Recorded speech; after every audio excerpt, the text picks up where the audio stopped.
दोस्तों, हमारा आज का प्रसंग एक कौवे की ज्ञानवर्धक बातें बहुत ही ज्ञानवर्धक और प्रेरणादायक है।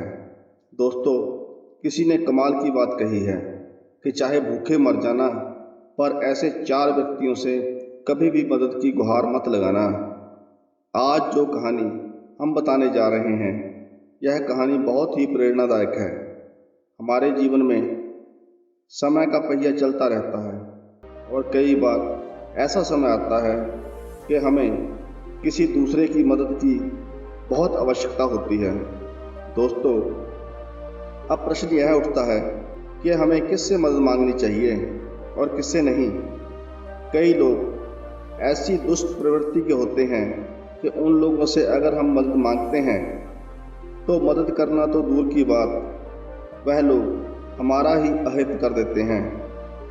बुद्धिमान और ज्ञानी लोगों ने ऐसे 4 प्रकार के लोगों के बारे में बताया है जिनसे हमें कभी भी मदद नहीं मांगनी चाहिए। हमारी आज की कहानी इसी के बारे में है।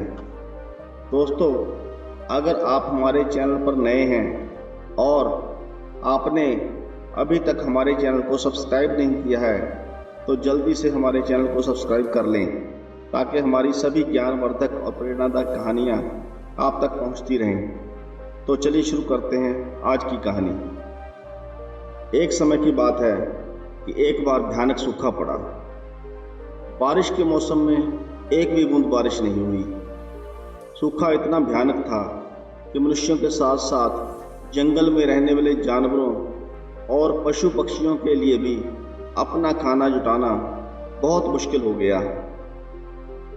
वहाँ के लोग दूसरे राज्यों की ओर जाने लगे। उस जंगल के जीव जंतु और पशु पक्षी जंगल को छोड़कर दूसरी जगह जाने लगे थे। जो वहाँ रहे वह सब भूख से मरने लगे। दोस्तों, उसी जंगल में एक कौवे का जोड़ा रहता था। वह कौवे का जोड़ा एक वृक्ष की सूखी डाल पर बैठा हुआ था। जो कौवे की पत्नी या मादा कौवा थी वह बहुत भूखी थी, क्योंकि कई दिनों से उन्हें कुछ भी खाने को नहीं मिला था। वह मादा कौवा पेड़ की डाल पर बैठी हुई इधर उधर देख रही थी। उसे उम्मीद थी कि शायद कहीं कुछ खाने को मिल जाए। उसके बाद क्या होता है, एक लोमड़ी एक मांस का टुकड़ा लेकर उसी पेड़ के नीचे आ जाती है। कौवे ने जब यह सब देखा तो उसके मुंह में पानी आ गया। वह कौवी लोमड़ी से कहने लगी कि लोमड़ी बहन, मैं 3 दिन से भूखी हूँ। अगर तुम इसमें से थोड़ा सा टुकड़ा हमें भी खाने को दे दो तो आपकी बहुत बड़ी मेहरबानी होगी, जिससे हमारी भूख शांत हो जाएगी। नहीं तो भूख के मारे मेरा दम निकल जाएगा। लोमड़ी ने देखा कि कौवी कौवे के साथ बैठी हुई है। यह तो आप सब जानते ही हैं कि लोमड़ी बहुत चालाक होती है। वह लोमड़ी भी चालाक थी। उन दोनों को देखकर लोमड़ी सोचने लगी कि इस मांस के टुकड़े से तो हमारा पेट बिल्कुल नहीं भरेगा और यह अच्छा मौका है।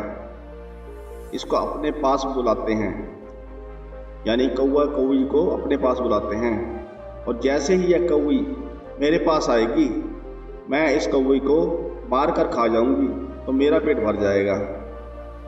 यानी लोमड़ी के मन में लालच आ गया। अब वह मांस के टुकड़े के साथ साथ कौवे और कौवी को भी खाने का सोचने लगी।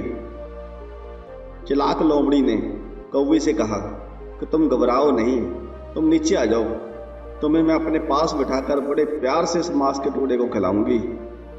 लोमड़ी की बात सुनकर वह कौवी तैयार हो जाती है। दोस्तों, कहते हैं ना कि बेईमान की 2 निशानी, नीची गर्दन मीठी बानी। यह दुष्ट लोगों और बेईमान की निशानी होती है। बेईमान लोगों की वाणी हमेशा मीठी होती है, जिसके कारण सामने वाले को कभी ऐसा एहसास भी नहीं होता कि यह हमारे साथ कुछ गलत करने वाला है। इसलिए उनकी वाणी बहुत मीठी होती है और गर्दन हमेशा नीची रहेगी। आप उसे अपना सबसे सच्चा हमदर्द समझने की गलती करने लगते हैं। आपको लगने लगता है कि इससे अच्छा तो कोई हो ही नहीं सकता। वह लोमड़ी उनसे बहुत ही प्यार भरी बातें करती है और कहती है कि तुम नीचे आ जाओ, हम तीनों बैठकर बड़े प्यार से भोजन करेंगे। जब वह कौवी लोमड़ी के पास जाने लगती है तो कौवा उसे रोक देता है। कौवा उससे कहता है, तुम कहाँ जा रही हो? क्या तुम पागल हो गई हो? यह लोमड़ी हमारी और तुम्हारी दुश्मन है। यह शिकारी लोमड़ी है। अगर तुम नीचे गई तो यह इस मांस के छोटे से टुकड़े को छोड़ देगी और पहले तुम्हें मारकर खा जाएगी। कौवा कहता है कि ऐसे लोगों पर विश्वास नहीं किया जा सकता, इनकी प्रवृत्ति ही ऐसी होती है। यह पहले सामने वाले को लोभ देते हैं, उनको अपने जाल में फंसा लेते हैं और फिर उसके बाद उसी को खा जाते हैं। इसलिए हम भूखे मर जाएंगे लेकिन इसके पास नहीं जाएंगे। कौवी कहती है कि नहीं, ऐसा नहीं है, यह हमारी मदद करना चाहती है, मैं जाऊंगी जरूर, यह हमारे साथ ऐसा कुछ नहीं करेगी।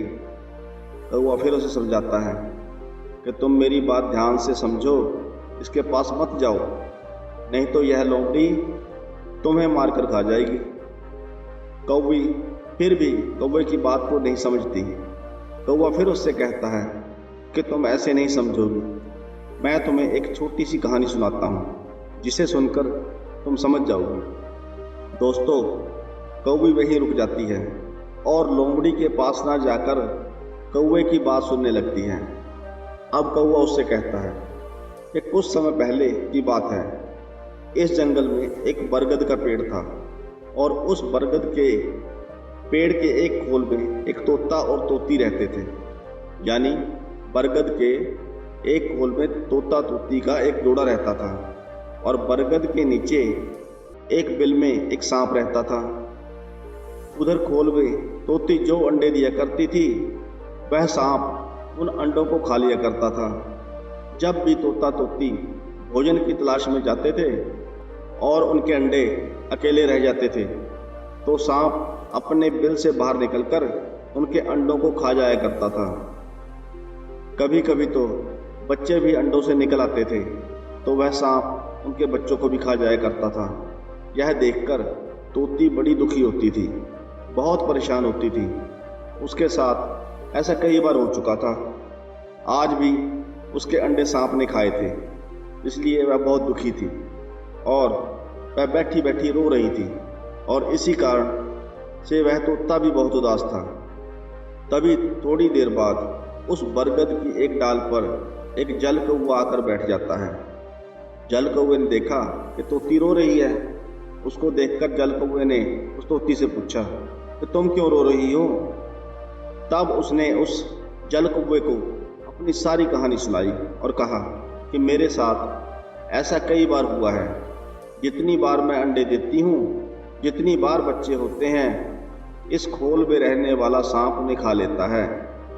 जब हम लोग कहीं भोजन की तलाश में बाहर जाते हैं तो वह सांप अपनी खोल में से निकलकर हमारे बच्चों को खा जाता है, हमारे अंडों को खा जाता है। हम दोनों इस बात से बहुत परेशान हैं। हम कुछ कर भी नहीं सकते, क्योंकि ना तो हम उससे अपना बदला ले सकते हैं और ना ही हम उससे लड़ सकते हैं। वह बहुत ही विषैला है, बहुत ही खतरनाक है। तोते और तोती की ऐसी दुख भरी कहानी सुनकर उस जल कौवे को उन पर तरस आ जाता है। जल कौवा उनसे कहता है कि ठीक है, हम एक काम करते हैं, आप हमारे साथ चलिए। पास में ही एक तालाब है, हम उस तालाब से कुछ मछलियां पकड़ कर लाएंगे। तोती कहती है कि मैं आपकी बात को समझी नहीं। वह जल कौवा उसे समझाता है कि जब दुश्मन भारी पड़ जाए, जब शत्रु पहलवान हो, अपने से बड़ा हो और जिससे मुकाबला ना कर सकते हों, तो उसे बुद्धिमानी से हराना चाहिए। तोते ने पूछा कि वह कैसे? तब जल कौवा कहता है कि हम पास के तालाब से मछलियां पकड़ कर लाएंगे और यहाँ से थोड़ी दूरी पर ही एक नेवले का बिल है। हम नेवले के बिल के दरवाजे के पास एक मछली रख देंगे। थोड़ी थोड़ी दूर पर एक एक मछली रखते जाएंगे और आखिरी मछली हम सांप के खोल के द्वार पर रख देंगे। जब नेवला अपने बिल से बाहर निकलेगा तब वह मछलियों को खाता हुआ सांप के बिल तक आ पहुंचेगा और वह उस बिल में सर्प को देखेगा तो सर्प को मार देगा और तुम्हारा दुश्मन खत्म हो जाएगा। दोस्तों, उन दोनों ने जब जल कौवा की ऐसी बातें सुनी तो उन्हें भरोसा हो गया। वह दोनों तोता तोती जल कौवा के साथ जाते हैं। तालाब से मछलियां पकड़कर तीनों ने सबसे पहले नेवले के बिल के द्वार पर एक मछली रखी। उसके बाद वह फिर गए और मछली पकड़ कर लाए। थोड़ी दूर पर एक और मछली रखी और इसी तरह से वह एक एक मछली रखते हुए सांप के बिल तक आ जाते हैं। एक मछली सांप के बिल के दरवाजे पर रख देते हैं और पेड़ पर बैठ जाते हैं। अब जल कौवा तोता तोती से कहने लगा कि अब तुम इंतजार करो, अब थोड़ी देर प्रतीक्षा करो, फिर देखिए कि क्या होता है। अब थोड़ी देर बाद जब नेवला उस बिल से बाहर निकलता है तो उसने बिल के दरवाजे पर एक मछली पड़ी हुई देखी तो वह भगवान को धन्यवाद देने लगा और कहने लगा कि प्रभु, आज तो आप बहुत मेहरबान हैं, जो भोजन चलकर स्वयं मेरे घर पर ही आ गया। उस मछली को नेवला खा लेता है। उसके बाद उसको थोड़ी दूर पर एक और मछली पड़ी हुई दिखाई देती है तो वह जाकर उस मछली को भी खा लेता है। फिर देखता है कि एक मछली और आगे पड़ी हुई है, वह उसे भी खा लेता है। ऐसे ही करते करते उसको एक एक मछली मिलती गई और वह खाता गया और वह मछलियों को खाते खाते वहीं पर आ गया जहाँ पर वह सांप रहता था। उसके दरवाजे पर जो आखिरी मछली पड़ी थी वह उस नेवले ने खाई और फिर वह सोचने लगा, इसका कारण क्या है कि एक एक मछली हमें मिलती गई और हम खाते गए और हम यहाँ तक आ गए।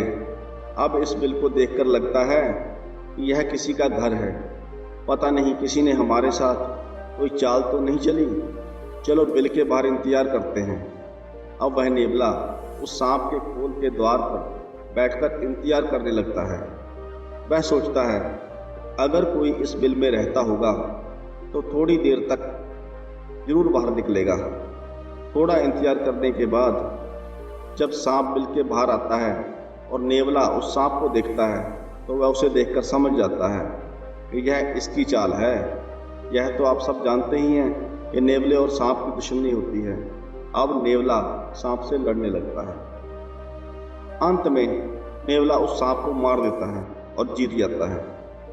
सांप को मरे हुए देखकर वह तोती बहुत प्रसन्न होती है और वह तोती उसी वृक्ष की डाल से जल कौवा को आवाज देकर धन्यवाद कहती है और कहती है कि इस सांप की वजह से हम बहुत परेशान थे। आपने हमारे दुश्मन को मार दिया, आपका मैं बार बार धन्यवाद करती हूँ। उधर नेवला पेड़ के ऊपर देखता है कि तोता तोती का एक जोड़ा बैठा हुआ है और वह यह देखकर समझ गया कि यह जाल तुम्हारा ही बुना हुआ है। तब तोती उसे सारी कहानी सुनाती है। उसके बाद वह नेवला तोती से कहता है कि क्या तुम ऊपर से ही धन्यवाद देती रहोगी या नीचे आकर धन्यवाद दोगी।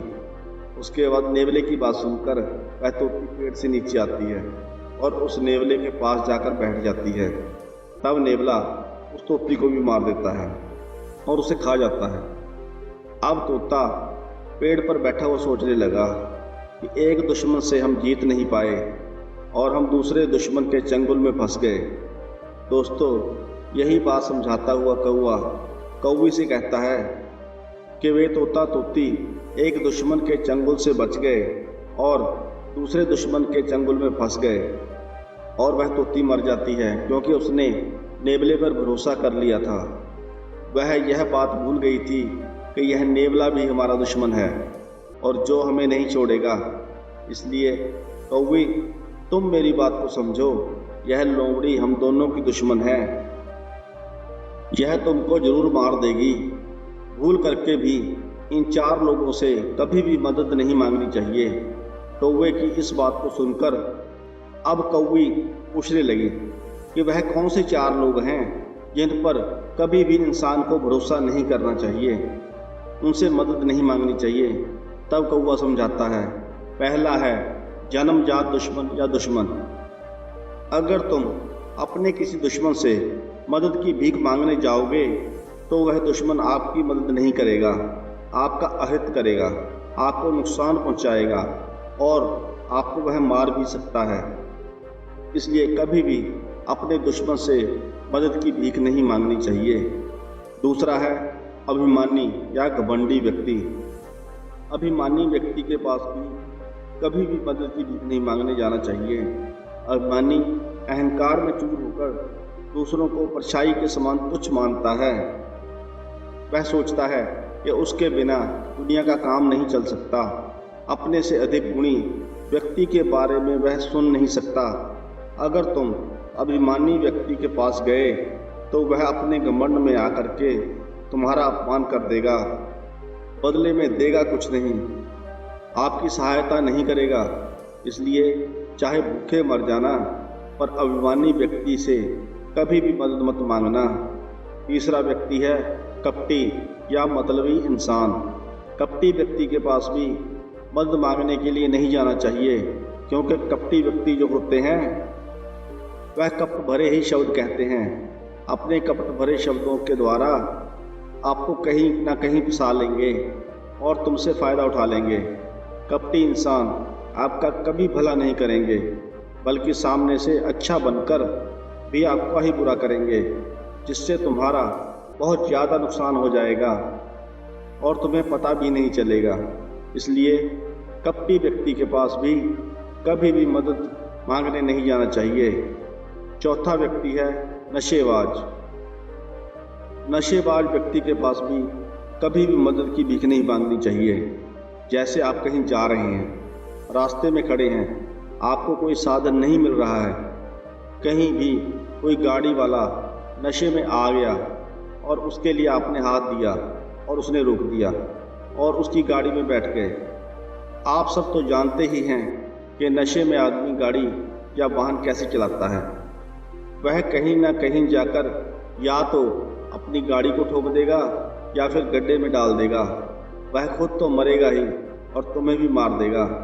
इसलिए नशे में धुत आदमी से कभी भी मदद की भीख नहीं मांगनी चाहिए। इसलिए चाहे भूखे मर जाना, पर इन 4 लोगों से कभी भी मदद की भीख मत मांगना। पहला दुश्मन, दूसरा अभिमानी, तीसरा कपटी, चौथा नशेबाज। दोस्तों, कौवा की बातें सुनकर वह कौवी समझ जाती है और वह लोमड़ी के पास नहीं जाती है। दोस्तों, यह कहानी हमें यही सीख देती है कि भूखे मर जाना, लेकिन इन 4 लोगों से कभी भी सहायता मांगने मत जाना, क्योंकि ऐसे लोगों के पास अगर मदद की भीख मांगने के लिए गए तो आपको इससे मिलने वाला कुछ नहीं है, उल्टा आपका नुकसान हो जाएगा, आपका अपमान हो जाएगा और आपकी जान भी जा सकती है। अगर आपको यह कहानी अच्छी लगी हो तो वीडियो को लाइक करें, चैनल को सब्सक्राइब करें। कहानी को अंत तक सुनने के लिए आपका धन्यवाद।